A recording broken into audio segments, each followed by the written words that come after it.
Panasonic's UB450 versus the UB820. And the real question is whether the pricier one earns that gap once the disc is actually spinning. Both play 4K Blu-ray, both handle Dolby Vision and HDR10+, so paying more only makes sense if the extra processing and audio outputs show up in your setup, though going cheap and finding out later that it can't keep up with your gear isn't a win either.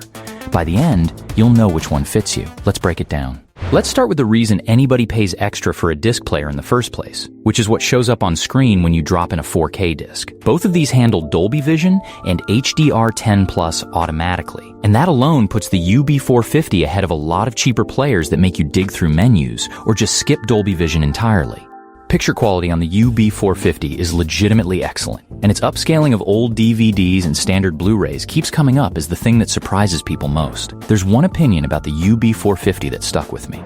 I compared the same standard DVD on my old player, on my Blu-ray deck, and on this Panasonic, and the difference was incredible. No pixelation at all, even on a 100-inch screen. The UB820, for its part, runs Panasonic's HCX processor and adds the HDR optimizer, which lets you tell the player what you're watching on, an OLED, an LCD, or a projector, and it maps the highlights to match.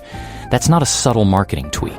If you're throwing an image onto a projector, where you have nowhere near the brightness of a TV, HDR tone mapping is the whole ballgame, and the UB450 doesn't give you that level of control.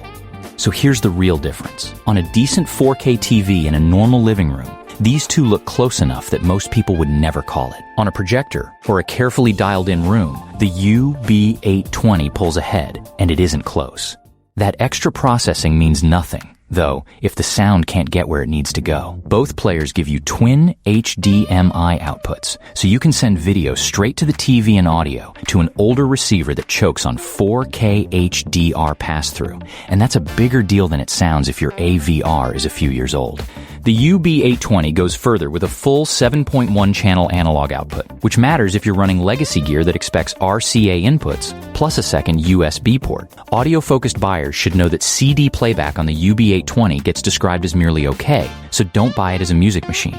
It's built around movies. Where they land differently in daily use is build and dependability. The UB450 is light plastic with no front panel display, and you feel that. It works fine, but nobody's mistaking it for a serious component. The UB820 is heavier and looks the part on a shelf, though the remote is basic on both, and a minority of owners mention occasional freezing on triple-layer UHD discs, usually fixed by cleaning the disc. There's one thing on the UB450 I'd flag honestly, and it's that the file playback off USB, while faster at reading big folders than most players, has drawn complaints about hangs during fast forward on video files, not on discs. If you mostly play discs, that never touches you. On formats, both cover UHD Blu-ray, standard Blu-ray, DVD, CD, Dolby Vision, HDR10+, and HLG, so the cheaper one isn't leaving out anything essential. The UB820 adds Wi-Fi and mobile mirroring, while the UB450 is Ethernet only. And look, neither of these is a streaming box. The apps are dated and slow on both, so use your TV or a separate streamer for that and treat these as disc-first players.